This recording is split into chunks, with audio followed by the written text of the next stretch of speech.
حراين بارز خبركم تختاتلتي أزيو طعم درفتات كنسمعت أنا هنا تقرأ درفي بزعبة أنا من يا درف كان درف زادر في درجة مبزحته يمزدقمه لاي موسى صالح ديها ولا لاي إدريس محمد علي ودا أميرسي درجة بزح السيب لي أم تخون سمعكوا كمان بتدغربها بلايف بيطريقة السواعة يخسر نبيل عثمان دريف وانيرو موسى صالح يمزبلوجين بتخسي ناي ودا أمير ودا أميرة سوعوا قليل جس درجة السيب هو أبزي حزبي خاطب لا تخلت هذا الفتيان بيست سواعة السيب زخبركم تختاتلتي أبدرفتاتنا أزيو بزح لخلخات نجار له حجون زين كلته نزارة لن ذا درفتات واننتن من يقال عين فلتنا مناتو بسفر عليه أسمات كعبيتي بترقبهم نابنت زا كبلات سنحة ولا بزح كم تقرأ يسمعنا النبي العثمان كنا تسمع عني را أنت ساب لايف دي خدر سمي أيوة أبو جل بحال سوا خلو النبي العثمان مالت أبال هجرا وقولوا تحمش هاي زوري أخوينو مس جل بحال سوا زنبرة يا بلادي تبل درفي زدرفي السخاء كدر فاسم أصل زنور كنا تيات مثل النيرة كمان نعي من البت بخم إلي تعشمك كلاي أبجا كتصاحوا أنا حكم كمان شيء مريت عركوب كوباي أقول تسني مريت عركوب كوباي أكاتي بليه دستيلو تصوري معي نعمنا فلطة نعمني لكم ترينجر نبرخت قال فلو تخلي مثلتنا يقول هو نانا ناي برغت من قساب ناي بركة من قساب يا بحر هجي أبزيا ولا نيو أودينس أب بوتا كومنت كوشين كنبوك منا مالتي إذا خن سمعت أنا إحنا مريت عركوب كوباي تبل ناي كبر دكتور بحر دمت أوي بركة من قساب أبدو ولاس ناي قديم دمت أوي نفس هير تخلن كي الجبر ولا نعاهم يا زي سيرش جبر مغنياتو ناي تخلن كي الجبر دو ناي ود جبر زولو وعزيهم بزحات سبعة علو ناي برخت كأزولو لو أبزي قلت أجم زنبري مثلنا من ناي قدم درفتات ويت درفي جناب نت ما تعلو مش ما تدق أنيروم تنقول روها باند نيروم زرعي درست بهالباند نيرا أفت باند زفري بني حبار واننت نايتا جوجل بهال سلازو خونه ديو ولا سنتايو أب كريديت بزح تعشمو يناوت أكايو أب كريديت مالتي حراي بار بزعبها زي مريت عركوب كوباي بقويلا بيتي دفلت نيرا أنا مثلني أقردت زني مريت عركوب كوباي قليات بالمش لا لا لا لي أبزي أكن تغيرات من الله تايو تلويتوا بيني بزيادة هرمون ديم شواتا حسب هرمون حجي خمس خطولات أنا قديم تا درفي نحنا حسب مسومسو هرمونسي زي أسق أتالي كمزي تمتع خمزي تبل زي ما قلم سبلس بالي سيرتي غيروا بنتي ناي برخت منقستابكا صنيحتنا بتناي قدم مالتي سام صنيحتكا جس جاس كمزي غيرنا ديني غيرا كيبت مجنبرتات بتبيت ناي قرمات مبوق على خلصي تمبوق ناتا خيطفا خلص بيت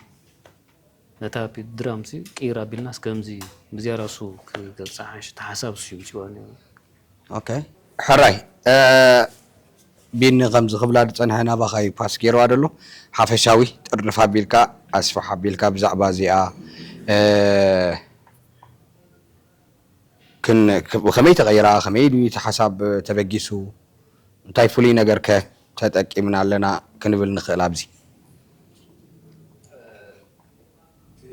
فولي نغركوات بيسيو كاب حدا بيت ناب حدا بيت ايرنا لنا تناتا مبقلا تبرينيا غويلا احنا خانا بزمناو ايرنا ماتي تبيت مبزحتي زناي قدم درفتاتنا خاص كمزي ناب زمناو تغيرو خطريو خلاص بزح بليچا الو مبزحتي غزي كمان ناي كمزي تخلو كو تغيرو بعل شتا مرر بعل ما جحجح ناي صاحي تبرخ قال مالتي تغيرو سي بقى كمزي نعنزا مدب زياسكم مسمع خايسكو ትግርኛ ዝነበርስና ከም ዝተቀይሩ ንሕና ኸስ ብዓውናስ ከም ዘይ ሰርች ንገብር ገሊልና ሓሲብና ናብዛ ናይ በረኸት መንግስቲ ኣብ ማለት እዩ ናብ ዘመናዊ ቀይርና ፈቲና ኦኬ እጂ እንታይ የስተብላለኹ ከም ቁርባነ ኸባኹም ይዓቢ ኣነ ወዲ ሞንጌ ነቲኦም ናይ ቀደም ንብሎም ደልና ጫፎም ሃርኪበሎም ነዞም ናይ ሕጂ ዘለኹም ካ ጫፍኩም ሃርኪበልኩም ኣብ ማእከል እየ ደለኹ ኣነ ማለት እዩ እጂ ምስዚ ፅቡቕ ብልጫ ይንዓይ እንታይ የስተብህል ኣለኹ ኣባኹም ኣብ ስድራና ኣባና እዚ ናይ ቀደም ደርፍስ እንታይ እዩ ፍሉይ ነገር ዘለዎ ኣብ እምሮና ዝመላለስ ምናልባት ሕጂ ሲ ዋላ ክቕፅል እውን ብድሕሪ ሕጂ ማለት እዩ እንታይ እዩ ፈሲስዎ ዘሎ እንታይ ሓዊሶም እዮም ሰሪሖም ምርዳይ ዳኣብየና እዩ ሕጂ ዝኾነ ኣብ ሙዚቃ ጥልቕ ዝበለ ሰብሲ ናይ ቀደም ደርፊ ኢሉስ ንድሕሪት ተመሊሱ እዩ ሰርች ትገብር ምናልባት ከምዚ ዓንተ ወይ ዝበልኩኹም ዋንነት ክሬዲት ክንህብ ኮለና ገለ ቁርብ ጊጋታት ይፍጠሩ እዮም ንምንታይ እቶም ናይ ቀደም ደረፍቲ ዩቲብ ኣይፈልጡን እዮም ቲክቶክ ኣይፈልጡን እዮም ኣብ ካሴት ወይ ኣብ ዲስኮ ዘብል ዝበሃላዊ ይሕተም ነይሩ ናበይ ከይዱ በየን ከይዱ ገለ ኣይትፈልጠን ኢኻ ዝረኸቦ ሽዑ ኣብ ዩቲብ ደስ ዝበለ ዓይነት ክሬዲት ክህቦ ይኽእል እዩ ንሕና ግን ከም ሰብ ሞያ እቲ ክብሪ ናይቲ ሞያ ከዓ ስለ ንፈልጦ ብልክዕ ክንህቦም ስለ ዘለና ኢና ከማን ንኦዲየንስና ሕቶ ንኩሎም ተኸታተልቲ ከም ሕቶ ኣብ ኮመንት ብትፈልጥዎ ክኸውን ይኽእል እዩ ዝያዳ ግን ገለገለ ሰባት ብበረኸት መንግስቲ ኣብ ንፈልጣ ዋንነት ገለገለ ሰባት ከዓ ብናይ ወዲ ገብሩ ስለ ንፈልጣ ኢና ንኩሉ ሰብሲ ኣብ ኮመንት ክሳተፍ ጌርና ሕጂ እዚ ናይ ቀደም ደርፊ ናይ ሕጂ ደርፊ ቢት ክቅይረሉ ኢሉ ዝፅዕር ሰብ የለን መስለኒ ምስ ንኣብነት ናይ ጣኒቆሲ ዘመናዊ ደሎ ናብ ጓይላ ቀይሮ ወይ ጓይላ ደሎ ናብ ዘመናዊ ገብሮ ኢሉ ዝደፈረስ የለን ተኾይኑ እቲ ናይ ቀደም ተኾይንና ንደፍሮ ኣለና ተኾይኑ ካብ እምሮና ምውፃእ ኣብና ዘሎ ወይ ንኸይርሳዕ ኢልና ዲና ናብቲ ሓድሽ ወለዶ ክነሰጋግሮ ንፍትን ደለና ዋላስ እንታይ እዩ እቲ መበቆላዊ ዜምኡ ጣዕሙ ከኒ ከም ዘለዎ ጌርና ዲና ንሰርሖ ክንቀይር እንድሕር ኮይና ንቀይራ ኣለና እንድሕር ኢልና እንታይ ኢና ንገብረሉ መጀመርታ ስምዒት እንዲ እቲ ናይ ቀደም ሕጅስ ኣብኡ ግዜ ሂቦም እንዲኦም ሰሪሖሞ ወላ ትክክል ናይ ብሓቂ እቲ ሙዚቃ ተረዲእዎም እንዲኦም ሰሪሖሞ ኣለዎም ፍሉይ ነገር በዚ ናይ ሕጂ ዘሎን ንሱ ዘሎን ሎሚ ከምዚ ሸቐጥ ዓይነት ይኮይኑ ምክንያቱ ሓደ ክደርፍ ደይክእል ኣምፂኻ ኣብ ስትድዮ ኣድሪፍካ ኣብ ትህብቦ ማለት እዩ ናይ ቀደም ግን ዳርጋ መብዛሕትኦም ሰርሕሉ ፅዕርሉ ከምዚ ከይ ዝበሃል ኮይኖም ስለ ዝሰርሖ ፅቡቕ ነገር ገለ ገይሮም ስለ ዝሰርሖ ኣነ ከምኡ ኮይኑ ስምዐኒ ተዘካሪ ገለ ድሓር ከዓ እቲ ክትቅይሮ ገለ ከለኻ ናትካ ኣለካ ሕጂ ከም ኣነ ሕጂ ንዓይ ድምስጠኒ ዜማታት ኣሎ ንጣኒቆ ከዓ ካልእ ሰብ ድምስጦ ዜማታት ኣሎ ንናትካ ዝምስጠካ እዩ መብዛሕትኡ ግን ኣብቲ ናይ ቀደም ናይ በዓል በረኸት መንግስቲ ናይ በዓል ፀሓይቲ በረሃይ ደይ ይብል የለን ደይ ፎቶ የለን ምክንያቱ ከም ዝበልኩ ከመይ ገይሮም ሰሪሖሞ ንዓና እውን ምስጢር ምክንያቱስ ኣብ ሓንጎል ናይ ድመላለስ ኢሉ ከምዚ ገይሮም እዮም ከምዚ ወላኮ ገይሮሞ ኾኑ ኢልና እውን ክንዛረብ ኣይንኽእል ኢና ምክንያቱ ከምዚ ኣብ ኣእምሮና ሰሪፅ እዩ ስምዕ ሰበልካስ እቱ ብለካ እርደካ ናይ ሙዚቃ ነገር ማለት እዩ ሕጂ ምስኮም ኢና ንሕና ከዓ ናብኡ ኬድና ማለት እዩ እሞ ሕጂ ንኩላትኩም ትምልከት እንዳ ኩላትኩም ናይ ቀደም ደርፊ ደስ ይብለኩም እሺ ኩሉ ሰብ ዝኾነ መንእሰይ ናይ ቀደም ደርፊስ ደስ ይብሎ ናይ ቀደም ደርፊ ደስ ዝብሎ ኣስተማቓሪ ሙዚቃን ናይ ቀደም ደርፊ ደስ ዝብሎ ሙዚቀኛን ንፈላለየ ኢና ምክንያቱ ንሙዚቃ ዝደርሶ ሙዚቀኛ እዩ ንዜማ ዝደርሶ ዜማ ደሪሱ ይህቦሞ ንሓደ እቲ ሓደጋ ናቱ ጣዕሚ ይውስኸሉ እንድሕር ደኣ ብናይ ቀደም ደርፊ ንምሰጥን ደስ ድብለና እንድሕር ኮይኑስ ከምኡ ዓይነት ስራሕ ክንሰርሓሉ ዘይንኽእል መንገዲ ሕጂስ እንታይ እያ ትኽልክለና ዘሎ እዚኣ እኮ ኢና ተሓርተን ደለ ስጋብ ሕጂ ሲ 60 ዓመት ዝገበረት ደርፊ ስጋብ ሕጂ ኣብ ናይ ቶርታ ይደርፍዋ መርዓ ኣብ ፒያኖ ባር ትድረፍ ስጋብ ሕጂ 67 ዓመት ገለ ገይረ ከይተወለድካ ከለኻ ኣዴኻ ገና ንእሽተይ ኮላ ገለገለ ዝተደረፈት ደርፊ እያ ግን ስቕስኻ ደቅና ከዓ ከምኡ ኾኑ እዮም ሓድሽ ደርፊ ናይ መርዓ ክስራሕ ደይከኣለሉ ምክንያት ዳሞ እንታይ ሕጂ ንኣብነት ናይ ሃይለ ገብሩላ ስጋብ ሕጂ ትድረፍ ምስ ደርፊ ሩሑስ ጋማ ስጋብ ሕጂ ትድረፍ ናይ ቀደም ደርፍታት ይድረፍ ስጋ ሕጂ ናይ አዱሊስ ባንድ ዝነበረ ደርፍታት ይድረፍ ገለ ተሻፍቲ ቢት ገለ ማለት እዩ ዋይ እጅኹም ክስራሕ ዘይከለ ፍልሊናስ እንታይ እዩ መንፈስና ዲዲ ይረገአ ነቲ ስራሕ ዲና ዲ ግዜ ዲ ንኹና ንዑዲና መስዋዕት ዘይንኸፍል ኮይና ገለ ከዳ ይፈት anyway ተዓዘብትና ከዓኒ መዕለሊት ሓንቲ ዛንታ ከመሓላልፈሎም ንዓኹም ከዓኒ ክፍትነኩም ናይ ቀደም ደርፍስ ንፈቱ ኢና ይኹም ትብሉ ኣለኹ ናይ ቀደም ደርፊ ትፈቱ ነበርኩም ክፍትነኩም ኢና ከዓኒ ካብ እምሮይ ዘይተኸይድ ኣነ ጥራይ ነዛ ዛንታ ካብ ድሰማዓሲ 18 ዓመት 20 ዓመት ቀሪባ ትኸውን እያ ምክንያቱ እዋ 22 ዓመት ቀሪባ ኣላ 2002 ኣብ ቁርሲ ቀዳማዊ ዓመት ኣብ ካዛዳል ኢታልያኖ ኣብ ኣዲስ ሰማ ጌራ ተረዲኻን ኣነስ ሽዑድ ሰማዕኮ ዛንታ ስጋብ ሕጂ ሳብ እምሮይ ትዳዋወል ደላ ደርፍላ እንድሕር ዳ ነጊረኩም ከዓ ድልዋት ኢኹም ትፍትኑልና ትኾኑ እዮም ከመይ እዮም እጂ እታ ደርፊ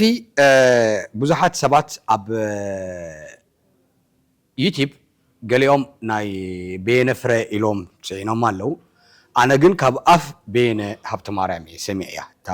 ዛንታኣ ኣሰራርሓ ዋላ እየ ድዝክራ ካዕልላ እንከሎ ማለት እዩ ቤነ ሃብተ ማርያም ኣቦና ቤነ ሃብተ ማርያም ማለት እዩ ኣዝዩ ብዕድመ ዓብዩ መሰቶም ንበዓል በረኸት መንግስታዊ ማለት እዩ ኣብ 1958 ከዓ ንኣዲስ ኣበባ ከይዶም ንኽራር ብወግዒ ተማሂሮማ ዝመፁ ኣቦና እዮም ማለት እዩ ኣቦና ቤነ ሃብተ ማርያም ነዛ ደርፊ ክሰርሕዋ ከለዉ ኣባ ሻውል ኣብ ሓንቲ ገዛ እንዳስዋ ክራር ተሃርም ናይ ቀደም ኣዴና ማለት እዩ ሸማይነሽ ኤልያስ ኣብ ገዛኣ ክራር እንዳሃረሙ ከለዉ ከመይ ነይሩ ናይ ቀደም ፒያኖ በር መስለኩም ኮፍ ኢልካ ክራር ተሃርሙ እሞ መንእሰያት ይመፁ ስዋ የዝሱ ክራር እንዳሰምዑ ከምዚ ሕጂ ንሕና ናይ ጋዕዳ ንብሎ ወይ ኣብ ጎደናታት ገዛውትና ንሕና ንተፀንደ እስኹም ኣብናትኩም እንደ ኣብናትና ግን ኣብ ጎደናታት ገዛውትና ዝተኣኪብካ ክራር ምፅዋት ገለ ነይሩ እዩ ሕጂ ናቶም ከዓኒ ኣብ ዘመኖም ከዓኒ ኣብ እንዳ ስዋ እዩ ከዓ ትመፅእ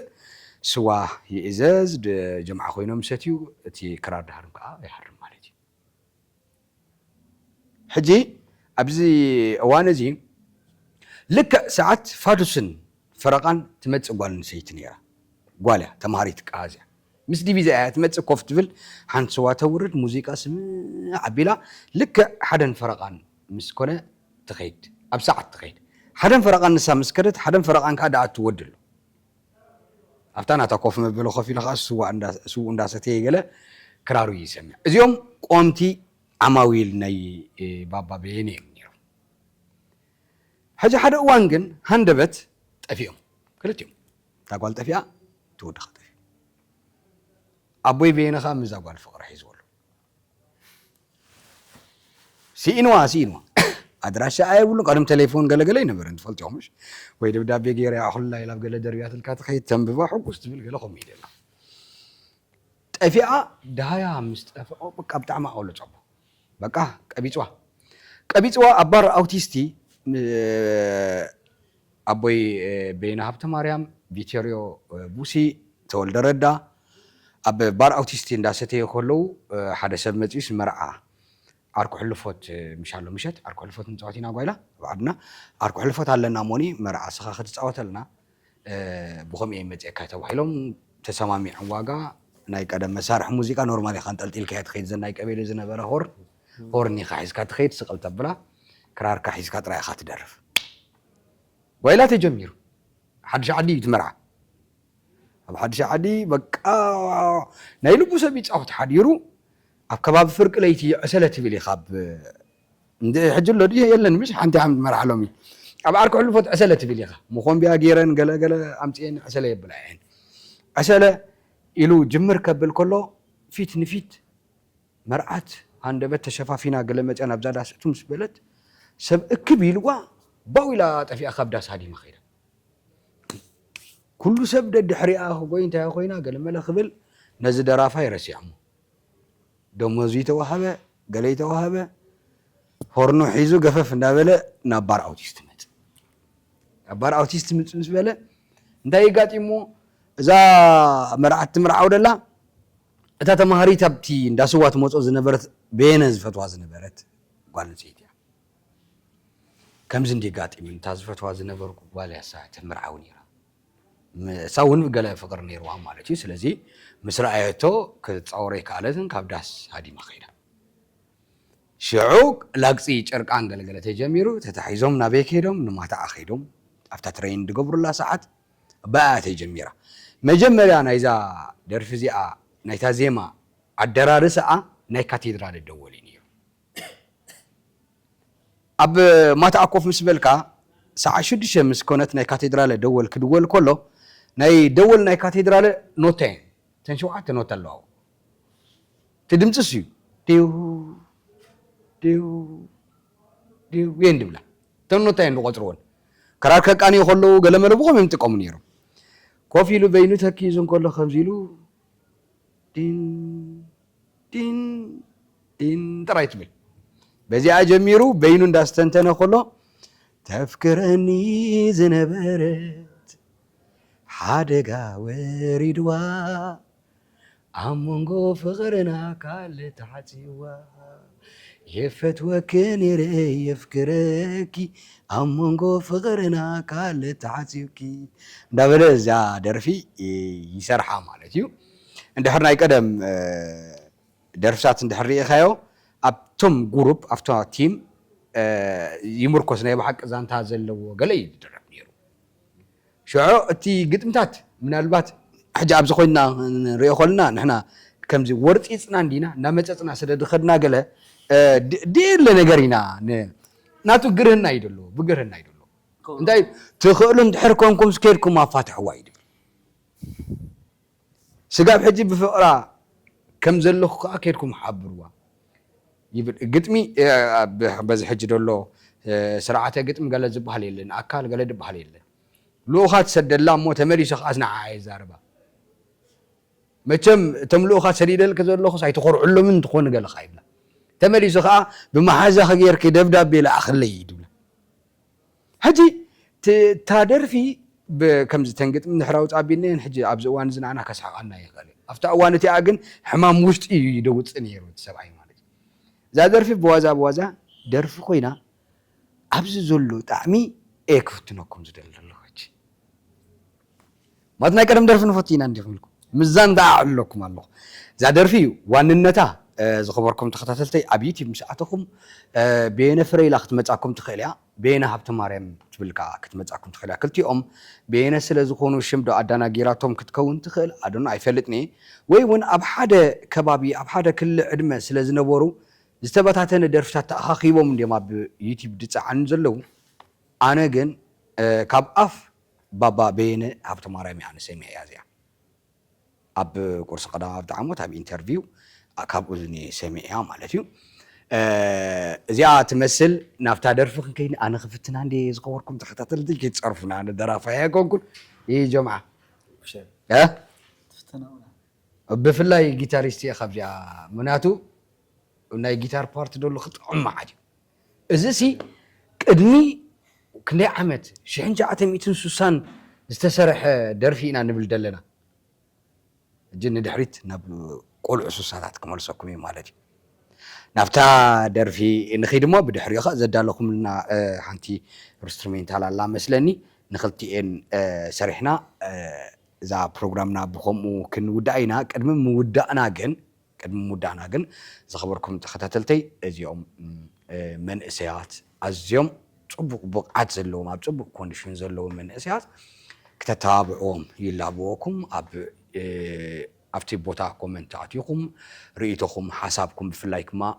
ብዕድመ ዕብይ ድበልኩም ኣብዚ ሙዚቃ ሞያ ዘለኹም ሰባት ምኽሪ ክህልወኩም ይኽእል እዩ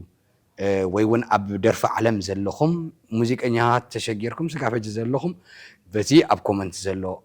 ቦታ ክትውከስዎም ትኽእልኢኹም ንስኻትኩም ከነዞም ተዓዘብቲ እንታይ ትብልዎም ሓንቲ መልእኽቲ ኩላትኩም ኣነ እንታይ ንበልካ ተዓዘብቲ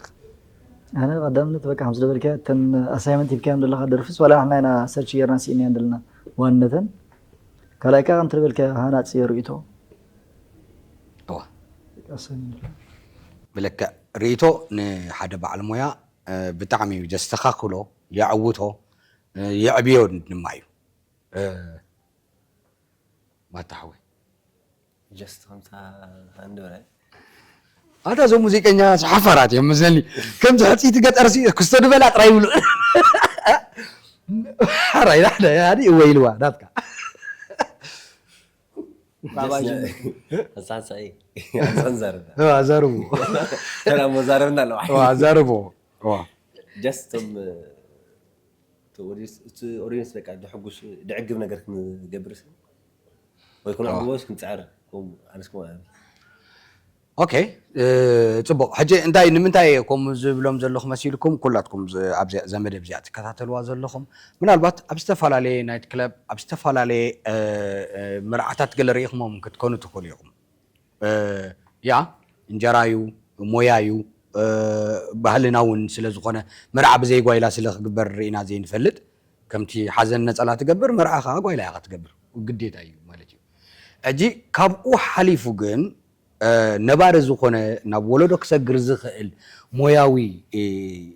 ስራሕ ስለ ዝኾነ እዩ እዚ ክንፀቕጠሉ እንደሊ ደለና ንሱ ኣብ ቦትኡ ኮይኑ ኣብ ነባር ዝኾነ ስራሕ ትዋፈሩ ብፍላይ ከዓ ኣብ ትግርኛ ስራሓት ደርፊ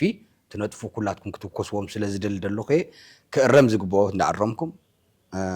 ክነኣድ ግብኦ ድማ እንዳናኣድና ኢና ንሓደ ሰብ ክንዕብዮ ንኽእል ኢለ ስለ ዝሓስብ ቢነይ ከንታይ ትብሎም ኣብ መወዳእታስ ኦዲየንስና ናትና ተዓዘብትናሲ እንታይ ክንብሎም ንኽእል ሓደ ብጥርንፎም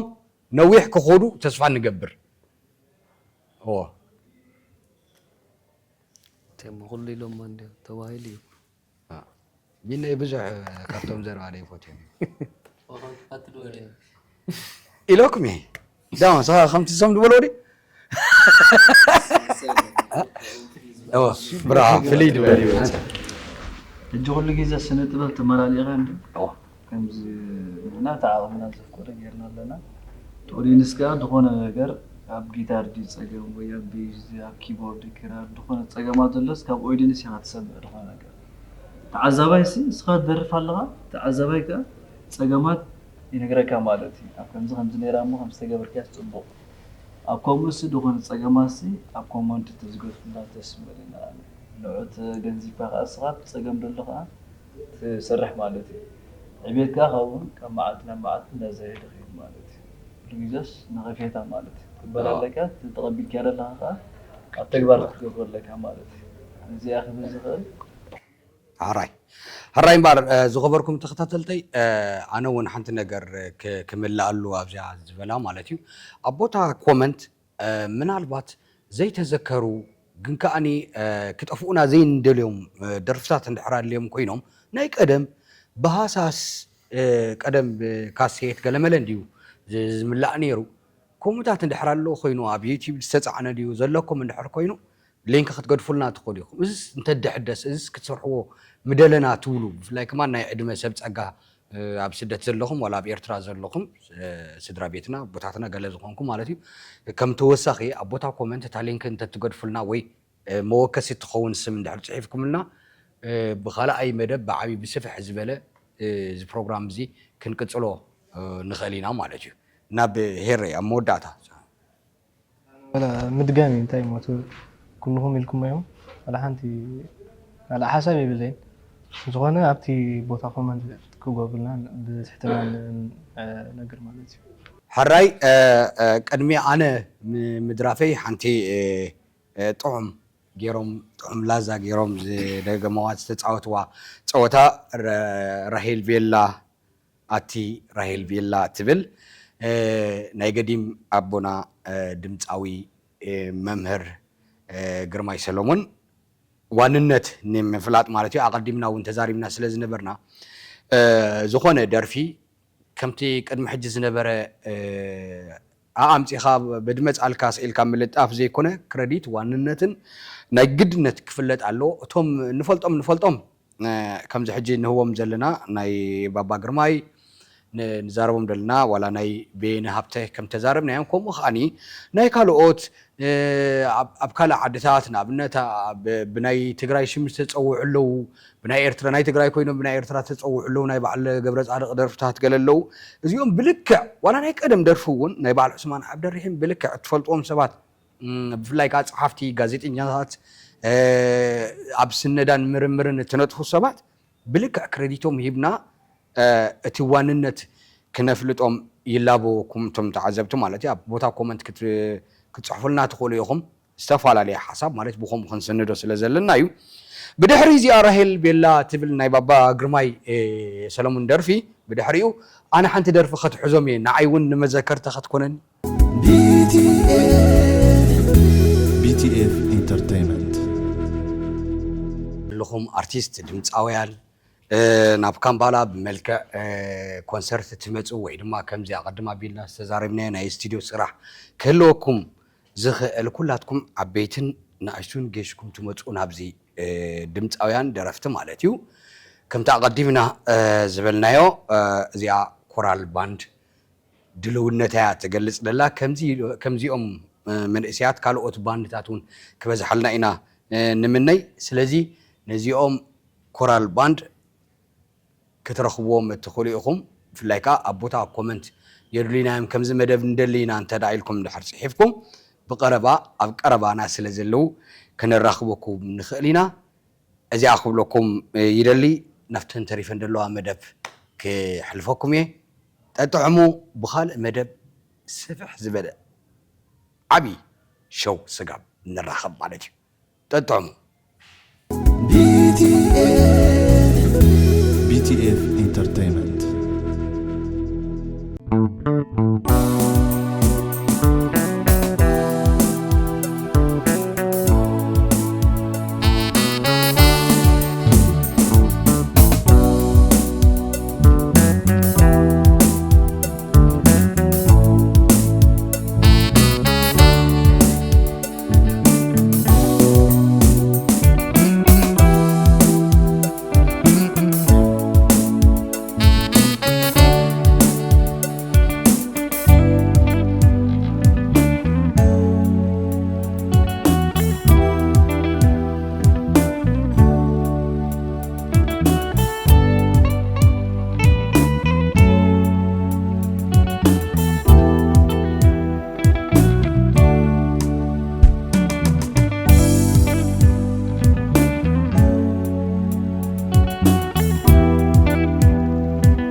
درفس كم يرتكم وا ثانك يو